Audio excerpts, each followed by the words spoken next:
আত্মনিৰ্ভৰ আঁচনিত যিখিনি যুৱক যুৱতী এপ্লাই কৰিছিলে সেইখিনিৰ কাৰণে খুবেই ভাল খবৰ আৰু খুবেই ইম্পৰ্টেণ্ট এই ভিডিঅ'টো। আপোনালোকে ভিডিঅ'টো স্কিপ নকৰি শেষলৈকে চাব আৰু যদি মোৰ চেনেলটোত কোনো নতুনকৈ আছে প্লিজ চেনেলটো ছাবস্ক্ৰাইব কৰি ল'ব। আৰু যদি ভিডিঅ'টো আপোনালোকে স্কিপ কৰিছে আপোনালোকে কথাখিনি একো বুজি নাপাব, পিছত আপোনালোকে আলবাল কথাবিলাক বকি নাথাকিব কমেণ্ট বক্সত গৈ কিনে, ঠিক আছে। আপোনালোকে ভিডিঅ'টো স্কিপ নকৰি শেষলৈকে চাব, আপোনালোকে নিশ্চয় বুজি পাব যে অসম আত্মনিৰ্ভৰ আঁচনিৰ ওপৰত ইমান ভাল খবৰ এটা কি আহিলে। যিখিনি যুৱক যুৱতী এপ্লাই কৰিছিলে সেইখিনি যুৱক যুৱতীজনে পইচা পোৱাৰ কাৰণে বহুতেই মানে চান্স এটা আছে। কিয় চান্স আছে মই কৈ আছোঁ।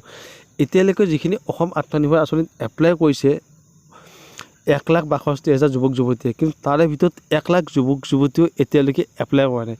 গতিকে আপোনালোকৰ পইচা পোৱা চান্সটো বহুতেই আছে। গতিকে আপোনালোকে এই ভিডিঅ'টো মিছ নকৰিব। মই আপোনালোকক কথাখিনি বুজাই দি আছোঁ, শেষলৈকে চাব।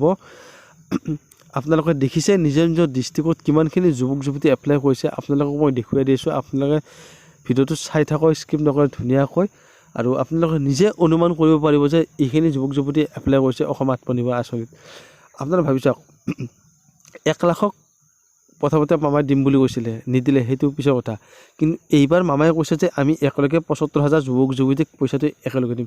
যদি 1 লাখ যুৱক যুৱতীয়ে এপ্লাই কৰিছে তেতিয়া তাৰে ভিতৰত ধৰক আপোনালোকে 1,62,000 পৰা আপোনাৰ মাইনাছ কৰক কিমান, 62,000 যুৱক যুৱতীয়ে যদি এই আঁচনিত ফাইনেল চাবমিটটো নকৰিলে, ঠিক আছে।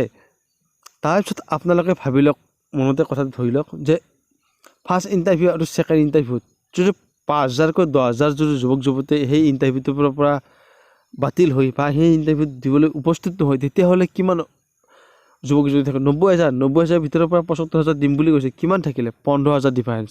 গতিকে 15,000ৰ ভিতৰত আপোনালোকে যে পইচাটো পাব সেইটো মানে 100% ধৰি লওক। আৰু পুৰণা যুৱক যুৱতীখিনিৰ কাৰণে মানে বহুতেই